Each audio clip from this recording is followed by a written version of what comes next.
திமுக மீது பாய வேண்டாம் என்றும் திராணி இருந்தால் முதலமைச்சர் ஓ பன்னீர்செல்வத்துக்கு பதில் சொல்லுமாறு சசிகலாவுக்கு திமுக செயல் தலைவர் மு.க.ஸ்டாலின் தெரிவித்துள்ளார்.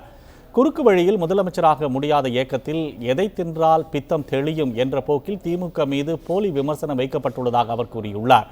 ஆளுநரால் நியமிக்கப்பட்ட முதலமைச்சர் ஓ பன்னீர்செல்வத்தை போயஸ் தோட்டத்திற்கு வரவைத்து மிரட்டி ராஜினாமா கடிதம் பெறப்பட்டுள்ளதாக குற்றம் சாட்டியுள்ள அவர் அதிமுக தொண்டர்களின் கோபத்திலிருந்து தப்பிக்க திமுக மீது பழி போடப்படுவதாக தெரிவித்துள்ளார். திமுக ஆக்கப்பூர்வமான எதிர்க்கட்சியாகவும் அரசியல் நாகரிகத்தை கடைபிடிக்கும் கட்சியாகவும் செயல்படுவதாகவும் அவர் கூறியுள்ளார். சட்டமன்றத்தில் தாமும் முதலமைச்சராக இருந்த ஜெயலலிதாவும் பரஸ்பரம் வணக்கம் செலுத்தி சிரித்துக் கொண்டிருப்பதாக தெரிவித்துள்ள அவர் ஜெயலலிதாவிடம் சசிகலா கேள்வி கேட்டிருக்க முடியுமா என்று கேள்வி எழுப்பியுள்ளார். அரசியல் நாகரிகத்தை சட்டமன்றத்திலும் வெளியிலும் திமுக முன்னெடுத்து சென்றதாகவும் ஆளும் கட்சியும் எதிர்க்கட்சியும் தமிழக நலனுக்காக இணைந்து செயல்படுவது சசிகலாவுக்கு பிடிக்காமல் போயிருக்கலாம் என்றும் ஸ்டாலின் கூறியுள்ளார். முதல்வரே மிரட்டப்பட்டிருப்பது குறித்து சிபிஐ நடவடிக்கைக்கு ஆளுநர் உத்தரவிட வேண்டும் என்றும் உடனடியாக சென்னையில் முகாமிட்டு நிலையான ஆட்சி அமைய நடவடிக்கை எடுக்க வேண்டும் என்றும் அவர் வலியுறுத்தியுள்ளார்.